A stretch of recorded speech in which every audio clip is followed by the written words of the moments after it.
con la dimensión y en el estudio no solo de los hechos históricos, sino también de lo que tiene que ver con la música, con la literatura de aquel entonces. La Argentina, una Argentina muy particular que cuando vinieron los españoles, obviamente era una, después de los españoles radicados aquí en nuestro país, fue otra, y a medida que pasaba el tiempo, fueron apareciendo aquellos que forjaron o inventaron un nuevo país. Nicolás, buenas tardes, mucho gusto de saludarlo. ¿Cómo le va? Encantado de estar aquí. Bueno, cuéntenos acerca de esto que sin duda ha atrapado a la gente y que en el ciclo La Universidad Piensa el Bicentenario ha creado una gran expectativa. Bueno, la cuestión de los centenarios es muy interesante. Ahora, el año pasado yo di un curso, un seminario de posgrado que se llamaba Centenario precisamente. Y el curso estaba organizado alrededor de 3 fechas, 1810, 1910 y 2010. Y la idea precisamente era ver cuáles eran las ideas que estaban en boga en ese momento y cómo esas ideas dialogaban con la idea de la nación.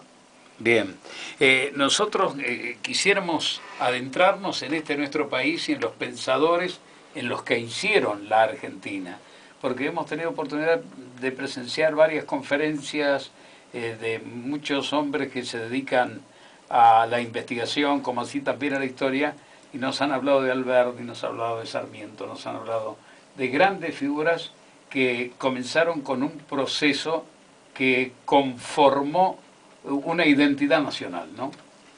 Así es, pero por otra parte es muy interesante ver la discusión que hay en cuanto a esas personas.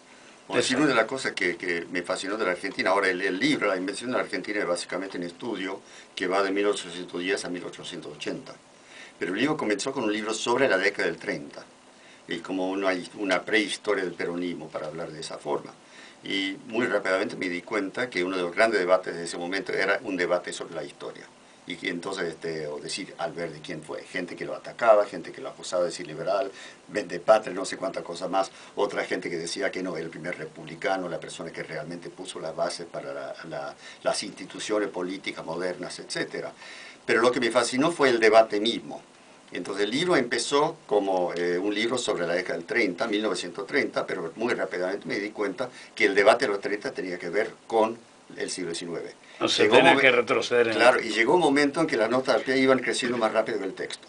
Y entonces fue ahí que empecé con la idea de la invención de la Argentina. Bien, la invención de la Argentina. ¿Cómo se inventa la Argentina entonces? Retrocediendo nosotros también. Bueno, obviamente las naciones son creaciones, son construcciones de las personas y de las épocas. O decir, ninguna nación es natural. La nación es un proyecto de país. Ahora, en cuanto a los países americanos, todos somos descendientes del pensamiento liberal. Y cuando digo pensamiento liberal, estoy hablando de la Ilustración, estoy hablando de la idea de la república, la idea de la democracia, los derechos, ciudadanía, etcétera, etcétera. Así que todos somos descendientes de una misma retórica, de un mismo pensamiento. Pero lo interesante es ver cómo esa retórica liberal, cómo ese discurso liberal se ha ido desarrollando en diferentes países a tal grado que lo que se llama liberalismo en Estados Unidos es totalmente diferente de lo que se llama liberalismo en la Argentina. Y diría de entrada, para anticipar un poco mi presentación mañana, yo diría que el concepto de liberalismo que hay en la Argentina, tanto como el concepto de liberalismo que hay en Estados Unidos, aunque sean muy diferentes, los dos están equivocados. ¿Ah, sí? ¿Por qué? Bueno, en primer lugar, en la Argentina, por ejemplo, yo he escuchado gente que dice que durante el proceso había un liberalismo, que durante un momento de mucha corrupción en el gobierno había liberalismo.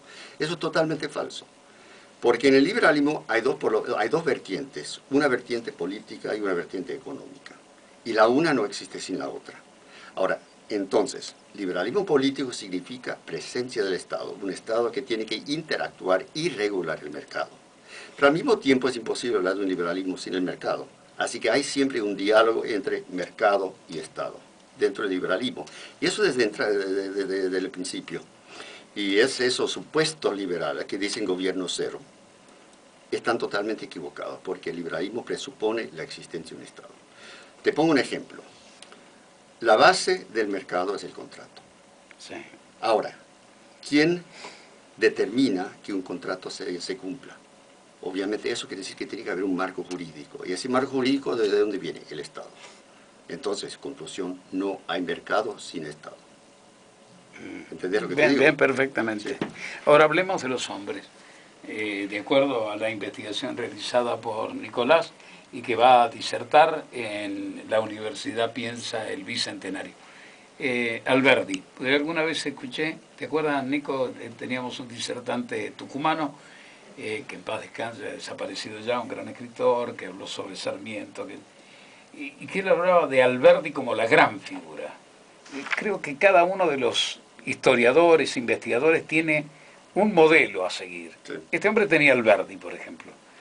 Bueno, en primer lugar hay que ver que dentro del mismo Alberdi hay varias etapas de pensamiento. Ahora, Alberdi es conocido particularmente por su libro Bases de la Organización Exacto. Nacional, etc. Eso no es realmente el libro más típico de su pensamiento. Ahora, su primer gran ensayo, podemos decir, el fragmento preliminar al derecho, al estudio del derecho creo que se llama.